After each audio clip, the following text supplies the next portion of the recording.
Gente, antes da gente começar, não tem como fazer esse comentário de hoje sem spoilers. Então, se você não assistiu ao terceiro episódio e se importa com spoilers, eu, por exemplo, não me importo. Quanto mais spoilers eu tenho, mais coisas eu presto atenção numa obra. Agora, a maioria das pessoas não é assim. Então, por favor, né, dê uma pausa, vá assistir o episódio e retorne aqui depois para você ouvir o que a gente está comentando. Vai ser muito legal ter você aqui, mas a gente não quer atrapalhar a sua experiência. Oi, gente, boa noite, boa tarde, bom dia, sei lá que hora vocês estão vendo esse negócio, ouvindo na realidade, porque ninguém deve estar vendo nada, porque isso não é um videocast, é um podcast. Estamos aqui na segunda edição do Doutor Canalha Cast, mais uma vez reunidos aqui o Anderson, o Freire, o Drills e o Joá, para a gente comentar um pouquinho e um ticão do nosso terceiro episódio da série The Foundation, Fundação, aliás não é The Foundation, é só Foundation, né? Fundação, baseada nos livros homônimos da trilogia de 7 livros do Isaac Asimov. E estamos aqui para conversar um pouquinho sobre esse episódio, que, eu já adianto, foi bem diferente dos livros, não é isso, gente? Foi bem diferente, mas tem uma coisa que eu acho que tem muito a ver com o livro, que já é o primeiro salto temporal, né? Sim, sim, é verdade. O livro ele dá saltos e a série também tenta dar saltos, né? E algumas vezes fica até meio estranho, eu imagino, para o público que não conhece a história, justamente por isso, porque tem alguns saltos futuros e ao mesmo tempo tem uns recuos, né? Na série tem coisa que no livro não aparece, que é voltar lá à época do primeiro Cleon, né? Exatamente, cara. Eu tava. A gente fica, né? Eu tenho esse problema quando eu vou ver uma adaptação de um livro que eu já li, né? Eu fico com esse negócio engatilhado, assim, para já falar, olha, isso tem, isso não tem. E aí, cara, começa. No outro episódio, né? Já tinha algumas polvilhar algumas coisas que não estão nos livros, mas esse episódio foi quase que 100% do que não está no livro. Entretanto, eu vou repetir aqui o que eu falei no primeiro podcast. Eu gostei muito do jeito que a coisa foi feita. O que eles estão criando em cima do universo ali, da história, né? O que eles estão mostrando umas coisas que estão no background da história e que eles inventaram. E está muito bem inventado, pelo menos por enquanto. Isso. Né? Eu acho eles assim, estão escrevendo nas entrelinhas, né? Assim, um monte de coisa que estava no vácuo que a gente estava, né? Isso eu achei muito legal. Eu estava conversando com um amigo logo depois que eu acabei de assistir o episódio, na sexta-feira, né? Um amigo, ele acabou de assistir, me chamou no WhatsApp, a gente ficou trocando uma ideia rápida, e ele chegou para mim e falou assim, cara, tá muito diferente, né? Eu falei, bem diferente, né, bicho? Criaram bastante coisa, né? Ele chegou para mim e falou assim, que o medo dele era que a adaptação fosse muito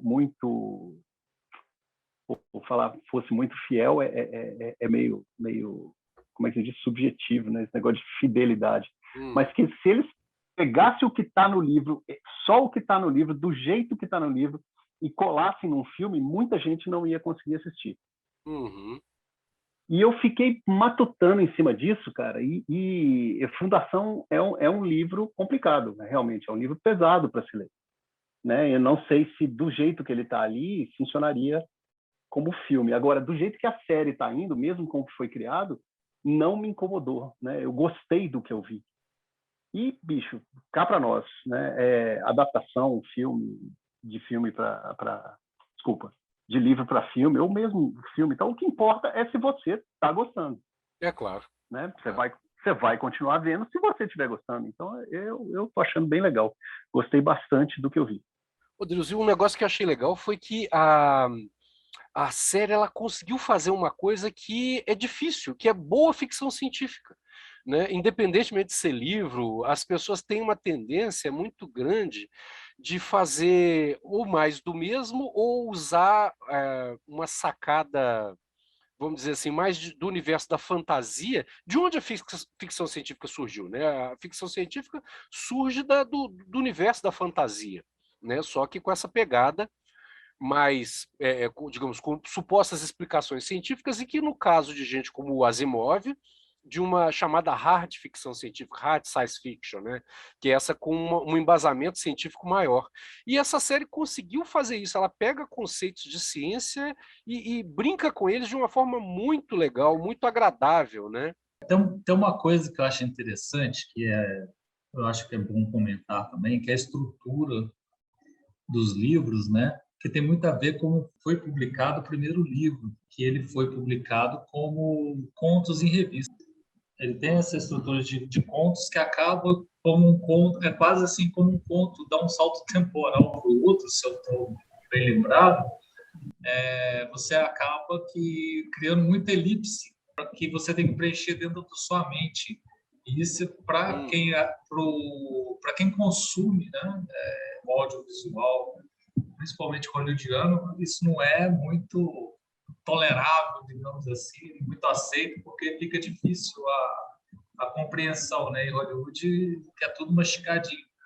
E aí a gente vai entrar nessa questão das entrelinhas aí que vocês estão falando, né? Que vão acabar tendo que desenvolver personagens, desenvolver plots, porque senão vai ficar muito rápido e talvez não dê para entender, né?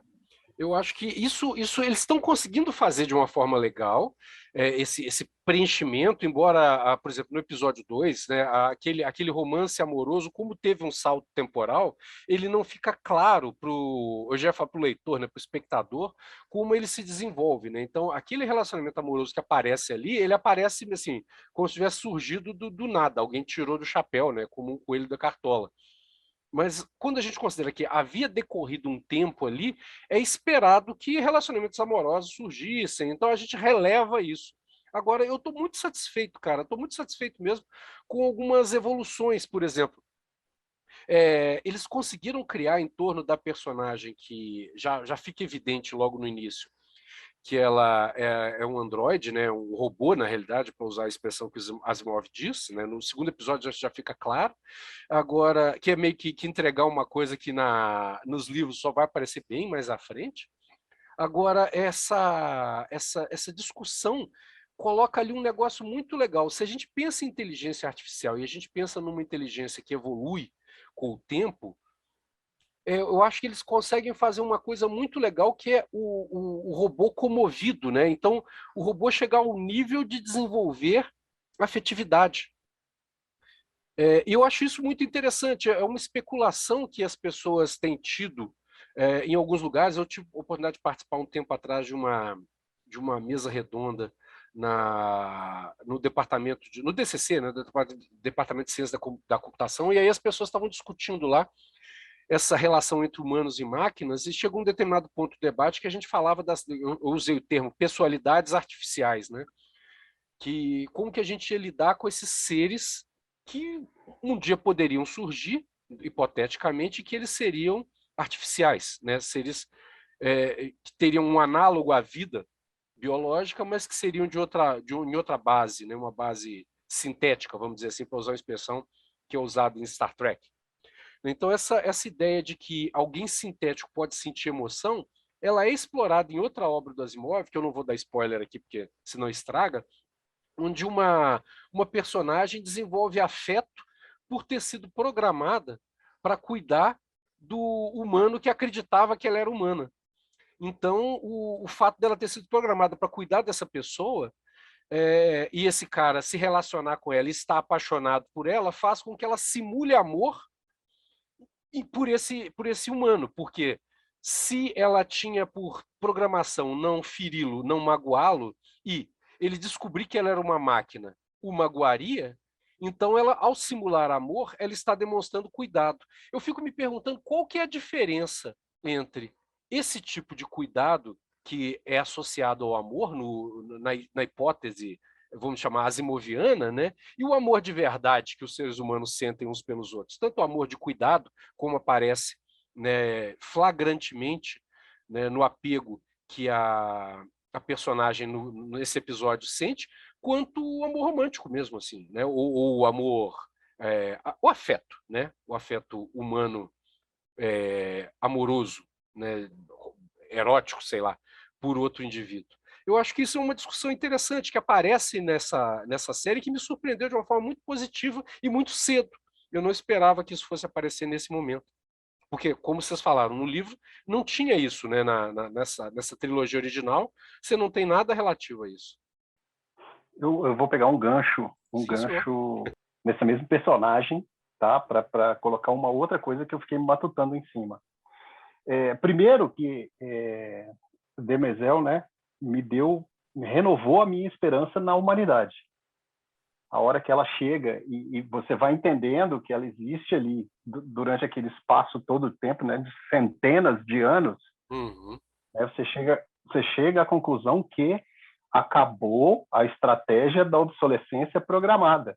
É Você não verdade. tem mais o equipamento que é feito para estragar com 2 anos, você tem que comprar um novo. Cara, eu tenho um robô ali que durou 400 anos. Olha que maravilha. Então, assim, é por isso que a humanidade continuou evoluindo, entendeu? Porque a persistir a obsolescência programada, a humanidade vai acabar, bicho, não tem jeito.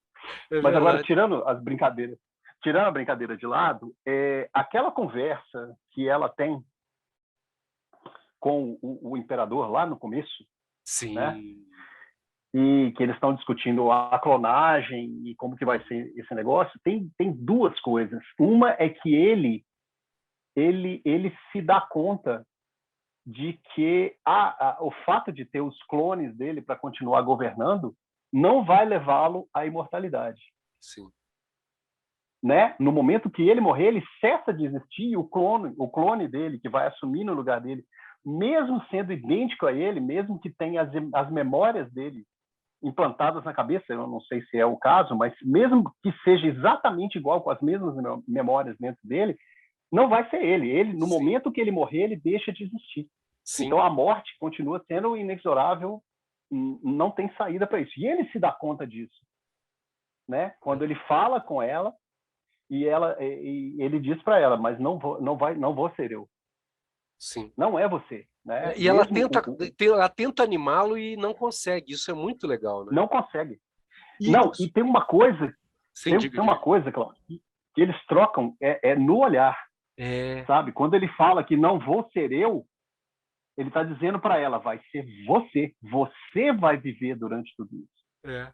E aí, cara, tem uma perspectiva também de registro histórico que me deixou... Aí eu fico até arrepiado quando eu penso nisso de novo.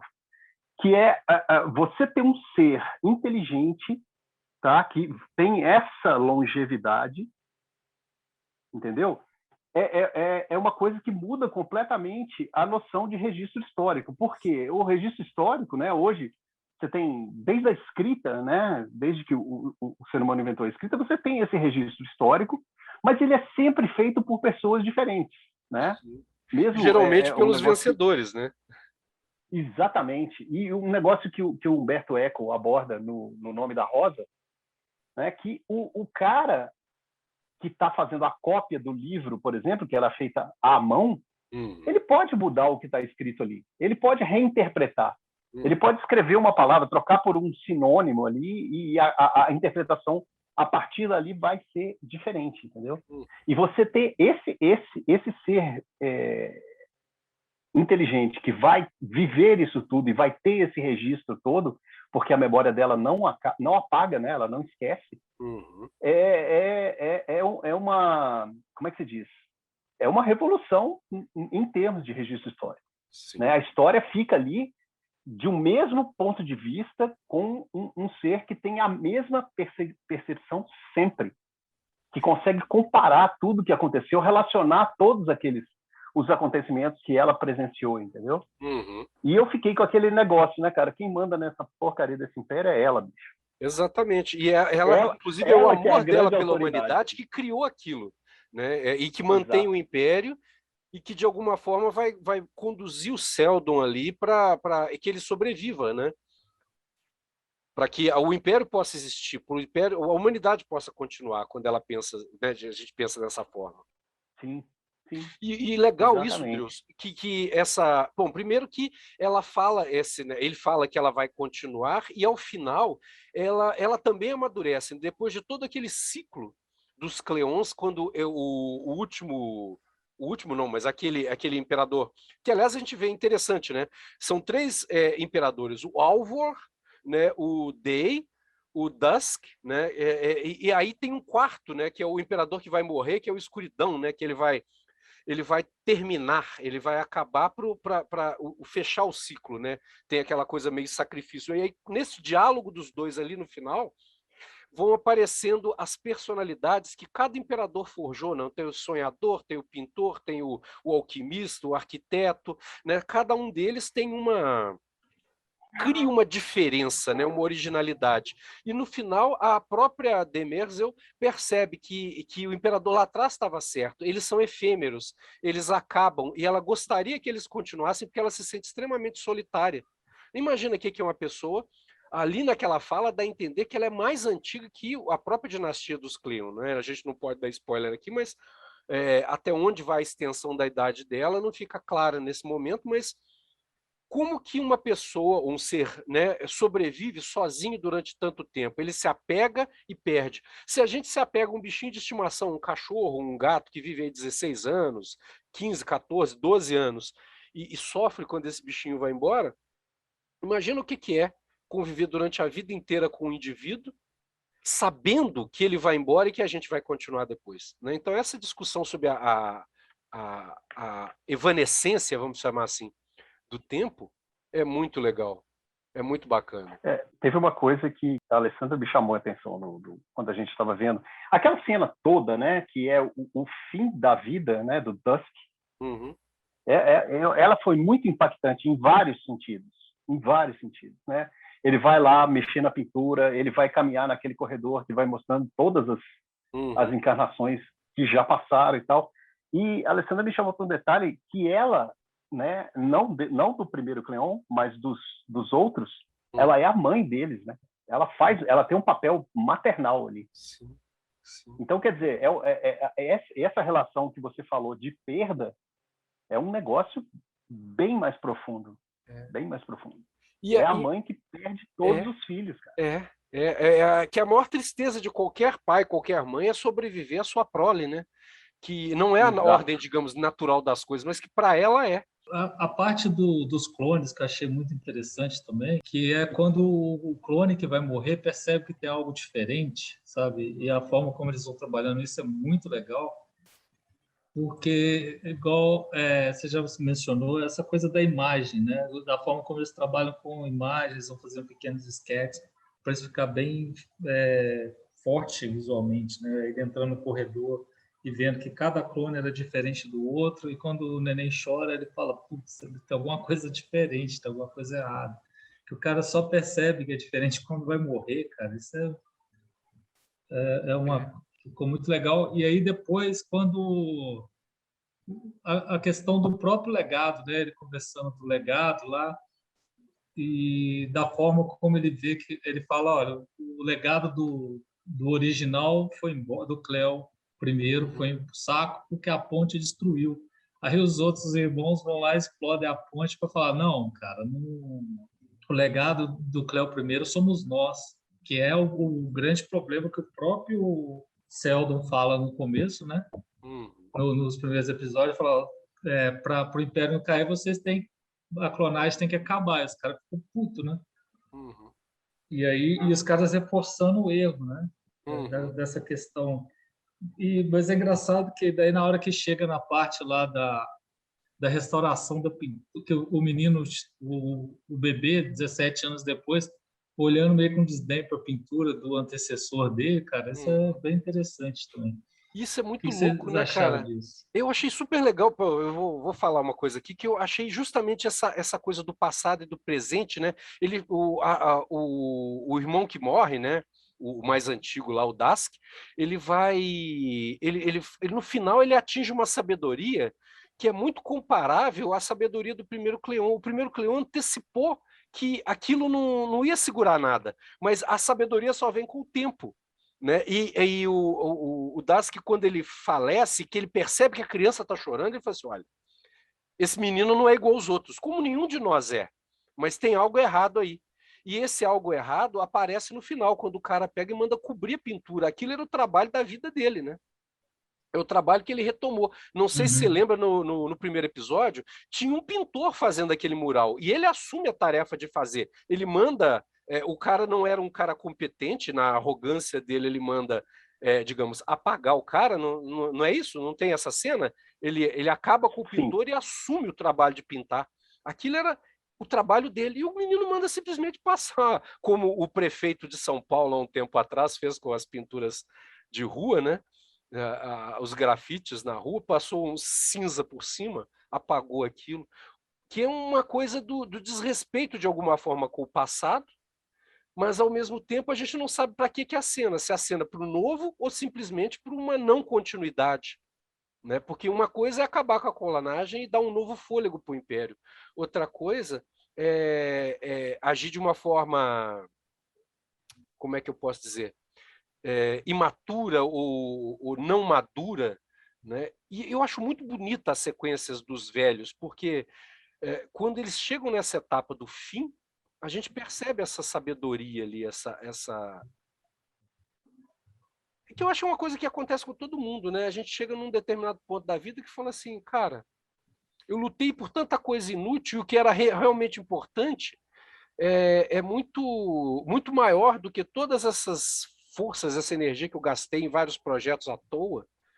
Eu achei muito legal isso. Não sei se faz sentido, ou também essa minha reflexão bate aí com a de vocês. eu bate com a minha, sim, e bate com o que o Joá falou, cara. O fim da vida do primeiro Cleon e o fim da vida do Dusk, que está ali, né, que apareceu pra gente, é muito semelhante. Os dois olham para o negócio e falam assim, bicho, isso não tá certo. É. Não tá dando certo. É isso mesmo. É isso mesmo. E eu acho que a Demerzel sacou isso, né? Ela já tinha sacado lá atrás, mas ela não tinha outra alternativa. Eu acho que quando aparece o Seldon, ela saca, fala assim, olha, tem um dado novo, tem um elemento novo, né? E nós precisamos... Eu não sei, assim, isso não aparece na série, né? Nesse momento. Mas eu acho que, como ela acompanha a testemunha ocular da história, ela é o repórter-esso desse negócio aí, eu acho que, de alguma forma, ela inclui essa variável nova na equação. Pode ser. É. Pode ser. Faz todo sentido. Faz todo sentido. Imagina como deve ser pesado isso, e ao mesmo tempo ela tem um papel fundamental quando você fala da história, né? Porque quando a gente registra algo, a gente tem que fazer uma escolha. O que eu registro e o que eu não registro? O que eu descarto? Que é a discussão, você falou lá dos copistas, né?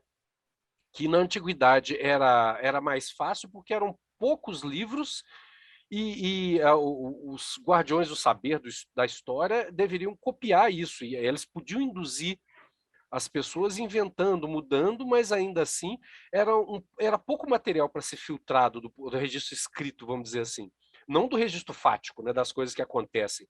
Agora, imagina hoje, com a quantidade de conhecimento no mundo, no encontro passado a gente discutia porque a gente pensava em Enciclopédia Galáctica. Nossa, os autores lá, o Asimov não antecipou o Google, por exemplo, que reúne todo o conhecimento do mundo, ou pelo menos todo o conhecimento está disponível no web e permite acesso, e aí a grande questão é o algoritmo de acesso. Mas, na realidade, o Google reúne, mas ele não organiza do ponto de vista digamos assim, de escolhas do que preservar. Ele organiza em termos de escolhas daquilo que é mais procurado ou daquilo que é mais lucrativo, né?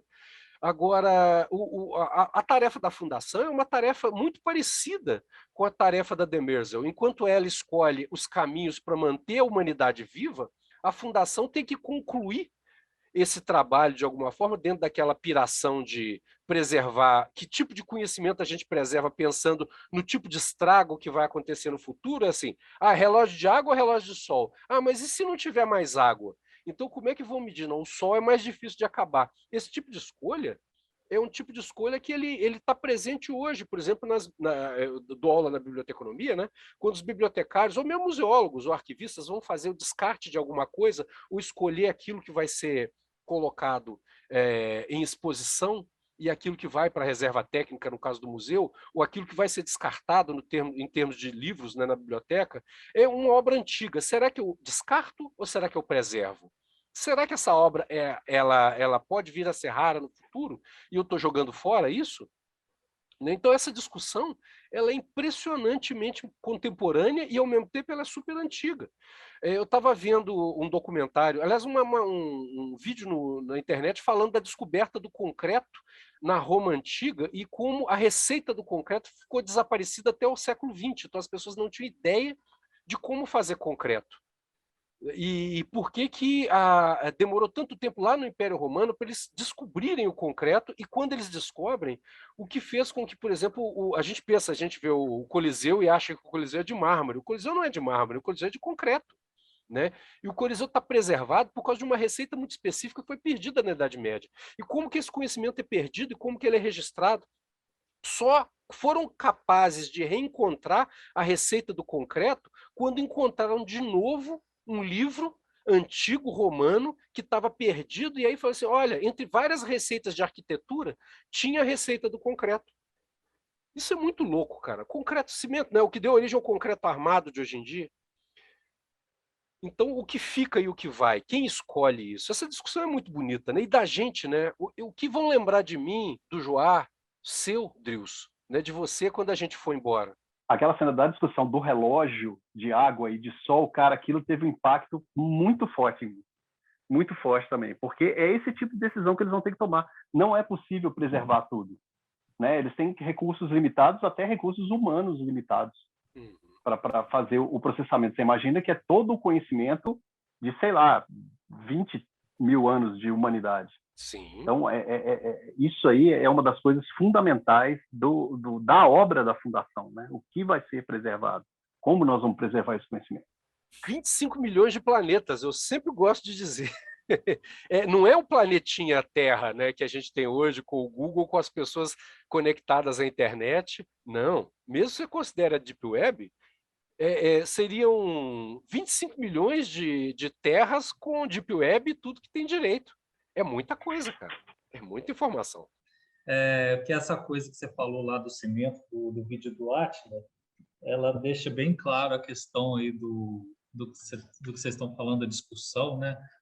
O lance não é só escolher o que vai ter ou fazer uma enciclopédia. Eu acho que o grande lance é ter uma enciclopédia guardada num lugar. Porque quando você conta a história do concreto e você vê que alguém achou o livro que tinha receita do concreto, é porque o plano do céu não deu certo. Sim. Tá? E mesmo assim, no vídeo tem uma ressalva interessante que só conseguiu fazer o concreto de novo 200 anos depois. Porque o livro foi achado na Renascença, mas ninguém entendia muito bem como é que a coisa funcionava, né?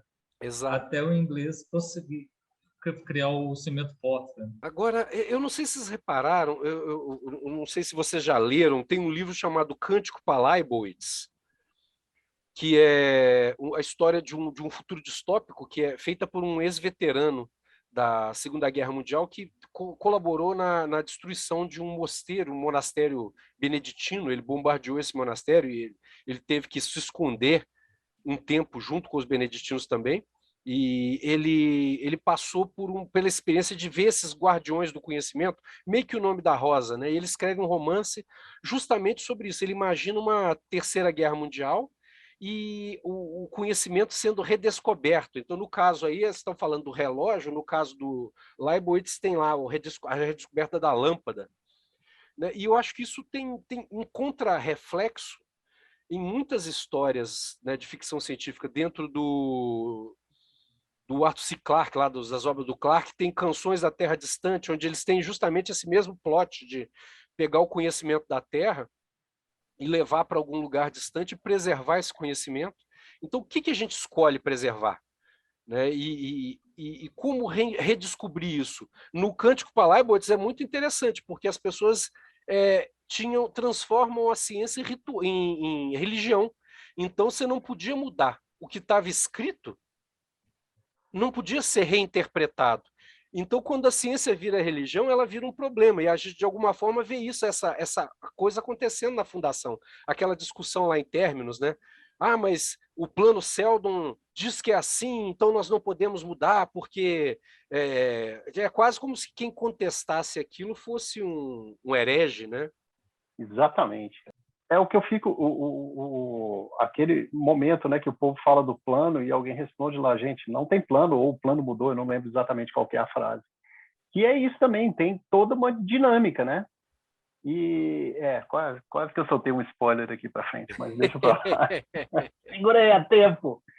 Mas eu nem sei, a série vai ter que passar por isso que eu, né? Mas esse negócio da coisa virar um culto, né? De ter a estátua do Seldon lá, e isso vai complicando demais, as pessoas querendo se prender às coisas. Que também é o caso do Cleon, né? O negócio virou um culto, o cara é uma divindade. E para o próprio irmão que morre, né, para o velhinho que morre lá, né, digamos, na época contemporânea à narração da história, ele mesmo tinha o primeiro Cleon, apesar de ter uma distância crítica, ele tinha o primeiro Cleon como uma figura de culto, né, um ancestral que merecia ser cultuado, coisa que o primeiro Cleon não queria ser, e assim, e acabava não. O que o Cleon queria mesmo era continuar, né, ele não queria morrer. E que é aquela coisa linda que o androide do Blade Runner lá fala, né? Eu vi batalhas, eu vi coisas maravilhosas no universo e tudo acaba agora como lágrimas na chuva. E essa metáfora das lágrimas na chuva lá do Blade Runner, né, é maravilhosa, né? Porque quando você chora na chuva, ninguém vê a lágrima, né? Mas ela está presente ali. Da mesma forma que a partida do Cleon, dos dois Cleons que morrem na história aí que a gente vê, ela desaparece, a sabedoria que eles levaram anos para construir, para amealhar, é perdida e as pessoas não se dão conta disso. Talvez Demerzel, né, ela tenha essa noção, mas não tem. As outras pessoas não têm. Exatamente. Tem um outro ponto que eu acho que é importante destacar, que a série vai num sentido oposto, que é introduzir um alien, né? Eu tinha muito receio quando eu vi o trailer da introdução, porque aparece uma nesga do alien num dos trailers, e eu falei assim, poxa, mas o Asimov nunca colocou Alien na série por um motivo óbvio, né? Uma inteligência que não fosse humana e interferir no processo da psicohistória, que precisa que sejam humanos. As moléculas de gás têm que ser de um mesmo gás. Se eu tiver um outro gás ali, eu não consigo determinar o padrão de funcionamento, né? A grande questão é essa. O Isaac Asimov não colocou nenhum extraterrestre porque ia bagunçar a noção de psicohistória, que ele precisava que todo mundo fosse humano para uma psicohistória funcionar. Só que aí eles resolveram isso, e isso resolveu de um jeito muito legal, porque seria muito estranho, mesmo que a gente cogitasse que a vida inteligente não surgiu em nenhuma outra parte da galáxia a não ser na Terra, o que tem teóricos, né, tem cosmólogos que afirmam que a vida é extremamente rara, então que existe chance disso ser fato, mas a vida inteligente é uma coisa, agora, vida de espécie alguma não surgir em lugar nenhum, né, seria muito estranho. Então, se há vida, né, provavelmente vão haver predadores. Então, seria muito natural existir animais lá. Agora, o que eu achei muito interessante foi que eles conseguiram resolver um problema que é da ficção científica clássica, que os predadores, os monstros, sempre aparecem como que eles chamam de Mole, né? O monstro de olhos esbugalhados, aquele bicho que só serve para ser antagonista do mocinho, ou atacar a mocinha para o mocinho virar um herói, meio que,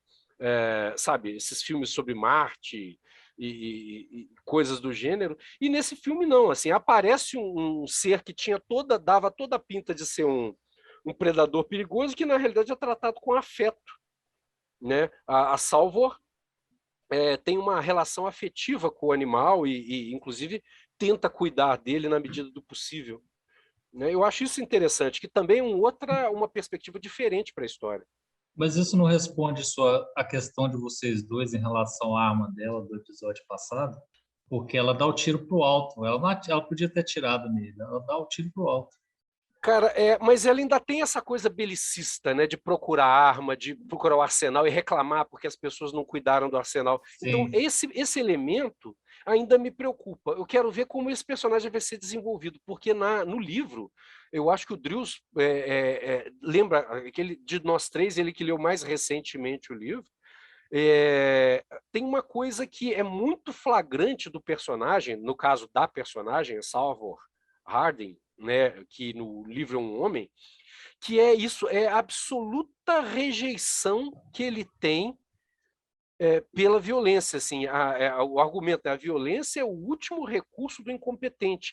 E ele é um cara, ou ela, né, na série, deveria ser uma pessoa tão inteligente, que repudia absolutamente a violência porque ela revela uma absoluta incompetência de ingerir as situações, né, de outras formas. Então isso me preocupa. E tem uma outra coisa que me preocupa, eu não sei se eu estou adiantando as coisas aqui, se o Drews queria mencionar, ou você mesmo, Joá, que é essa coisa meio mística dela ser a escolhida, né? Então, meio Luke Skywalker com a força, que definitivamente não aparece na obra do Asimov. Aliás, boa parte das histórias do Asimov gira em torno de pessoas comuns, que só se destacam por suas qualidades humanas, né? A Susan Calvin, a psicóloga de robôs que ele cria lá nos anos 40, né? Ela era uma mulher foda porque ela era muito inteligente. Né? O Salvor Harding, ele é um político excepcional, porque ele é muito esperto, ele é uma raposa política, assim, ele é aquele cara que podia estar lá na CPI da Covid, soltando a língua dos caras, fazendo os caras se enrolarem e se exporem. A gente não tem ninguém, a gente tem um monte de raposa velha lá, mas nenhuma com essa habilidade do Salvo, de manipular as pessoas. Né? Ele podia ser um psicohistoriador, só que ele não era, ele era simplesmente um político inteligente. Né? Isso ela tem essa coisa meio de poder entrar lá no, que eles, dentro do vault, né, do cofre, ou chegar perto dele, que é uma coisa assim, sei lá, meio que a força, né? E eu acho, apesar de eu achar o conceito de força muito legal, mas ele é legal no universo Star Wars, né? E já está meio batido, né? Acho que o grande charme das pessoas do Asimov na série são que eles são como hobbits, assim, são seres absolutamente comuns. A força deles está em serem pessoas comuns. Eu tenho um outro olhar sobre a questão do alienígena aí, que é o seguinte: existe um artefato no planeta lá antes deles chegarem. Uhum. Então, o que me disse que quem levou aquele artefato não levou animais em comum que com o tempo se adaptaram e se transformaram em outra coisa, em outra espécie, sabe? Que aquela coisa que você falou da vida no universo, tem uns cientistas também que falam em relação à vida inteligente, que as chances da gente encontrar uma civilização inteligente são pequenas, porque o período que uma civilização se cria, entra no auge de decadência, demora milhões de anos, ou bilhões de anos, e a chance de uma coincidir com a outra é muito pequena.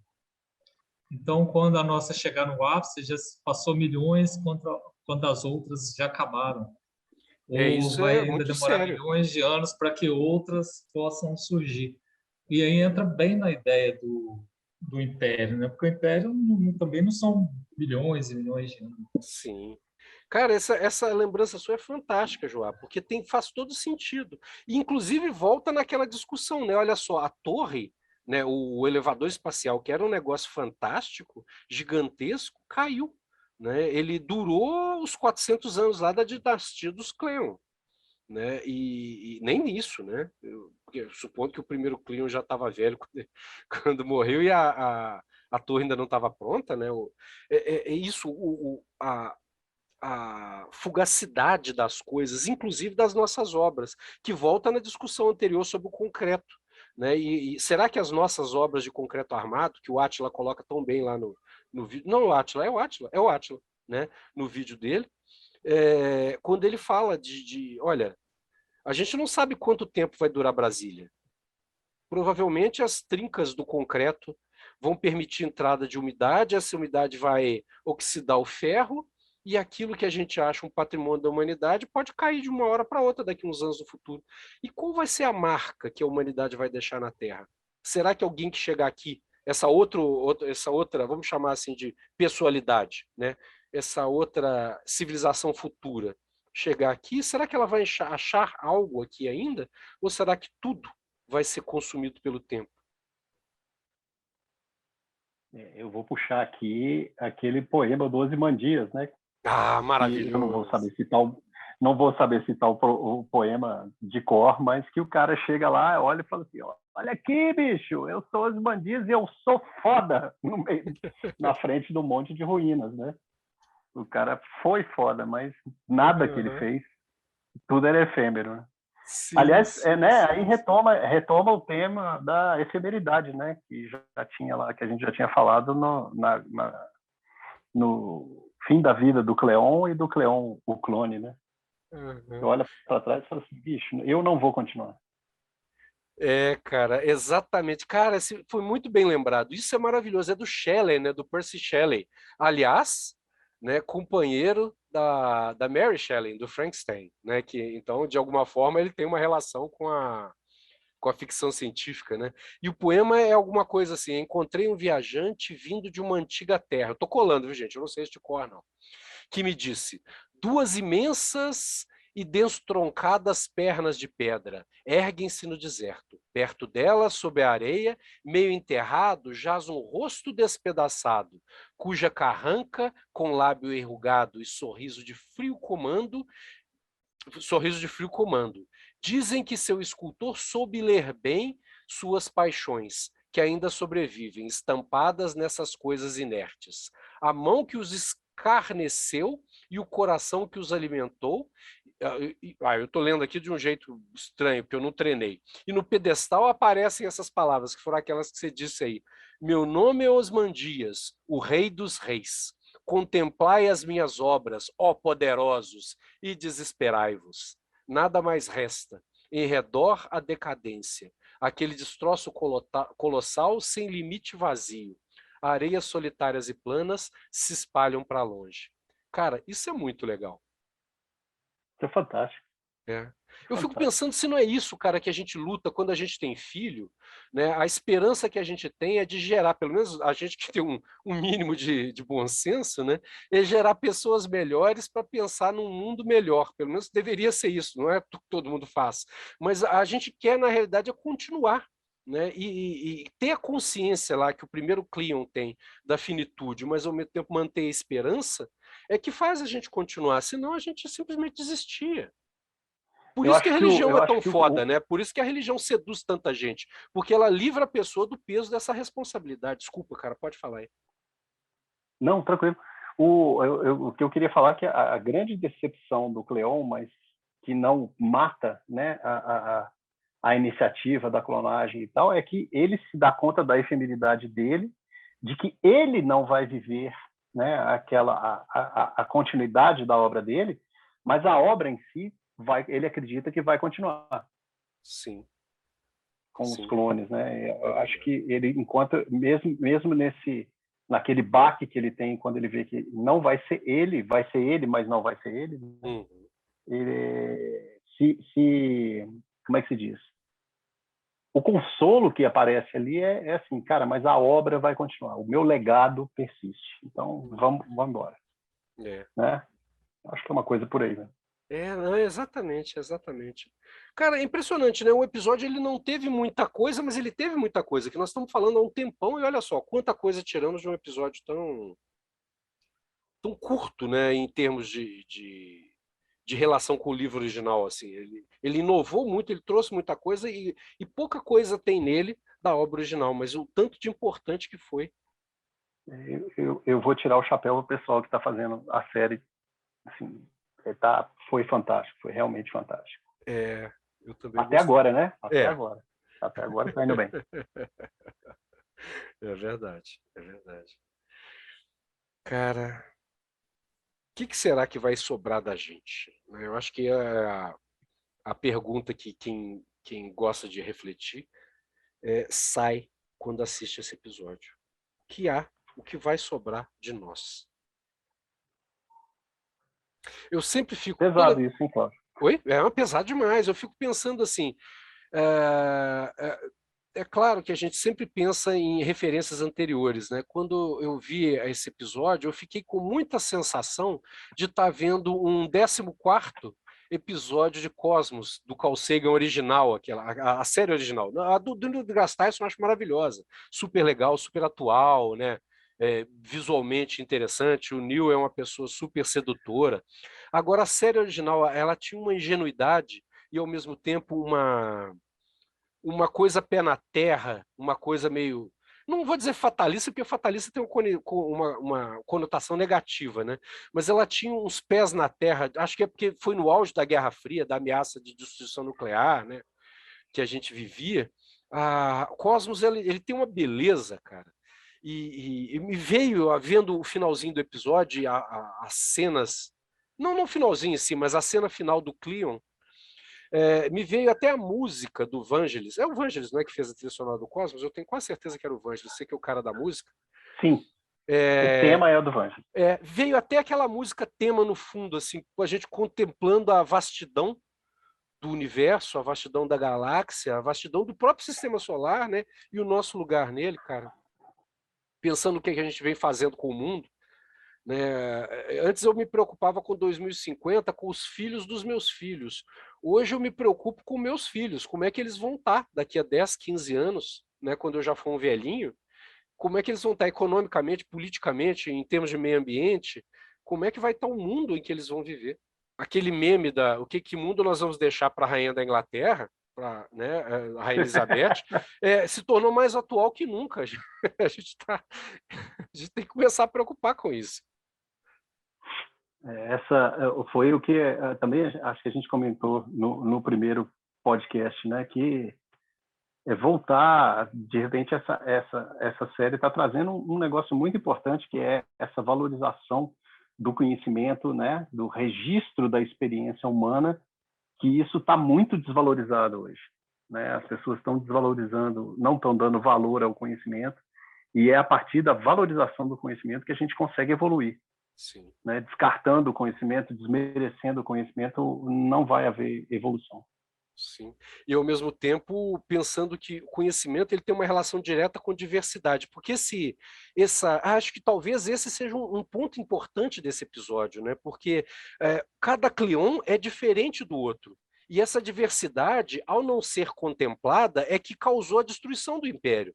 É a tentativa dos Cleons de se diferenciarem no pessoal, mas manterem a continuidade de algo que não se beneficia dessa diferença, é que causa a ruína do Império. Ao mesmo tempo, a negativa lá da fundação, lá em Términos, né, da fundação da Enciclopédia Galáctica, em tentar manter as coisas rígidas, é que coloca ela em ameaça. E aí que entra, talvez, Salvor Harding, por ela ser diferente, né, esse elogio à diferença, de repente, que é alguma coisa que retoma a ideia do livro, né, esse elogio à diferença que mantém a fundação existindo.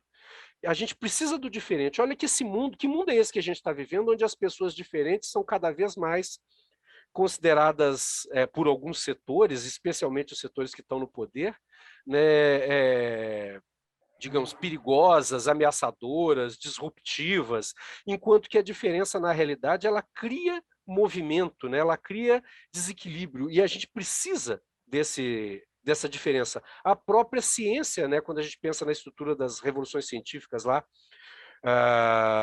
né, a ideia de paradigma, né, a diferença começa nas margens e, de repente, ela caminha para o centro. Quando ela chega no centro, ela cria um novo estado de coisas. A ciência evolui, se a gente pensar dessa forma. E nós precisamos da diferença.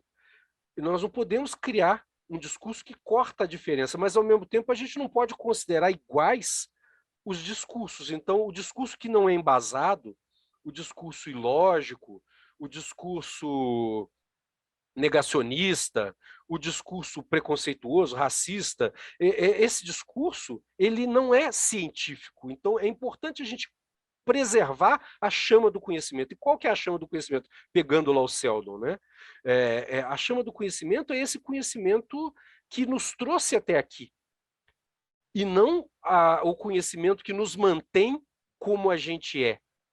esse conhecimento, ele bloqueia a evolução, ele teria nos matado lá na pré-história, na savana africana, quando a floresta acaba, nossos ancestrais são obrigados a ir para a savana, a gente não teria evoluído, não teria aprendido a andar a 2 pés para poder olhar longe e enxergar os predadores, não teria aprendido a usar as mãos para procurar comida, né? Então a gente teria morrido. A diferença é fundamental. E esse espírito científico, esse espírito de descoberta, o Arthur C. Clarke tem um conto maravilhoso, Drius e Joá, que é o conto que deu origem ao livro 2001, Odisseia no Espaço, né? Onde ele fala de um australopiteco lá na planície africana que chamava Observador da Lua, que viu a Lua um belo dia e tentou, diferente dos outros, subir numa árvore para alcançar. Não subiu numa pedra, depois numa árvore maior, depois numa montanha, depois numa árvore em cima da montanha. E quando ele não conseguiu alcançar a Lua, ele falou assim: eu preciso construir uma árvore maior. E aí tem aquele salto maravilhoso que no filme do Kubrick é aquele osso sendo jogado para cima e virando uma nave espacial, né? É o que nos trouxe aqui. Então a gente vive numa lâmina entre a ignorância e a obscuridade, vamos dizer assim, né? O negacionismo e a busca pelo conhecimento. E a gente tem que fazer escolhas aí. E o Fundação ele trata disso, né? Vou falar para vocês que eu cheguei aqui com a minha folhinha de anotações e só aumentei as anotações durante o papo aqui. Bom, gente, eu não sei se vocês acham, mas eu tô achando que esse episódio meio que acabou, assim, com essas falas finais. Eu não sei o que vocês acham. Se acabou, Joá e Drius, vocês têm alguma coisa para falar? Uma despedida aí, uma mensagem final, um comentário final, para a gente encerrar nossa fala? O que a mensagem que eu queria deixar aqui, porque eu sou um cara chato com esse negócio de adaptação de livro, né? Como eu tinha comentado, a minha chave de comparação, né? Já começa já está permanentemente ligada. E o que eu decidi para esse aqui é que eu não vou comparar, cara. Eu vou, ainda que a chave esteja ligada, eu vou tentar desligar, porque o que está sendo produzido de diferente nessa série até o momento me agradou muito e reforço isso. Não gaste tempo comparando, não use uma visão dogmática em cima da Fundação. A série está realmente bastante legal. Bacana. E aí, Joá?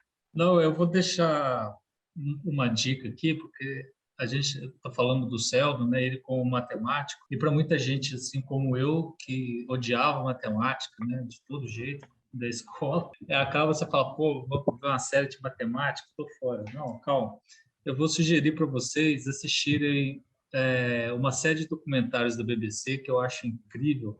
Ela mostra a matemática de uma outra forma, que eu acho super interessante, que é a história da matemática da BBC. Você encontra os 4 episódios no YouTube. Ah, que ótimo. O primeiro episódio e o segundo episódio, todo mundo entende. O terceiro episódio já é mais complicado. O 4º episódio, eu acho que só o matemático entende, mas mesmo assim vale a pena ver, porque é muito interessante. Eu estou lembrando aqui, Joá, o editorial Psicohistória. Eu estava com ele aberto no episódio passado da nossa sala, do nosso podcast, mas aqui ele não está aberto, porque ele termina falando disso, que alguns artigos da época dele flertavam com a psicohistória sem saber. Então ele seleciona um, ele lê o resumo, né, ele fala do resumo, ele fala assim: olha, eu lendo isso aqui, eu não entendo nada, mas eu tenho certeza que o Ari Seldon ia entender isso aqui, não ia ter dificuldade nenhuma em concordar com esse cara. Eu acho que é um pouco isso, às vezes a matemática ela tem um papel fundamental no mundo e a gente muitas vezes passa por cima dele por preconceito, né? E a gente é ensinado a ter preconceito com a matemática. É claro que aptidão matemática é uma coisa, varia de pessoa para pessoa, como aptidão para várias outras questões. Agora, não precisava ser assim. A matemática ela poderia ser apresentada para a gente de uma forma divertida, interessante, agradável, que pelo menos nos aproximasse da beleza dela. Né? Como tem tantas coisas que são belas, a matemática também tem uma beleza. Eu lembro de uma professora de química que demonstrava aquelas equações de físico-química lá no quadro, e ela virava assim: isso é bonito demais. A gente olhava uns para os outros e falava assim: mas como assim? Hoje eu consigo ver a beleza que ela via. Como eu consigo ver a beleza nas nossas conversas aqui, porque na realidade o Drius lembrou bem, eu acho que foi o Drius no encontro passado, como que isso aqui está lembrando com muita saudade as conversas que a gente tinha na banca do Augusto, que eram, antes de tudo, ou acima de tudo, conversas dignas de uma unidade de informação. Aquela banca, como a maioria das bancas poderia ser, mas não é, era um lugar de transmissão de conhecimento, de compartilhamento de conhecimento. E eu acho que a gente, fazendo esse podcast, e todas as iniciativas da Confraria dos Canalhas, a gente permite resgatar um pouco essa identidade, né, gente? Eu falo isso com muita tranquilidade, porque eu sei que vocês provavelmente sentem a mesma coisa. E hoje, de novo, eu me senti lá na banca do Augusto, só faltou a gente poder abrir a geladeira, pegar alguma coisa gelada para beber, ou fazer um churrasquinho, como nos nossos encontros do final do ano. Encerrou? Acabou. Ô, cara, bacana. Encerrou, né, gente? Valeu, gente. Galera,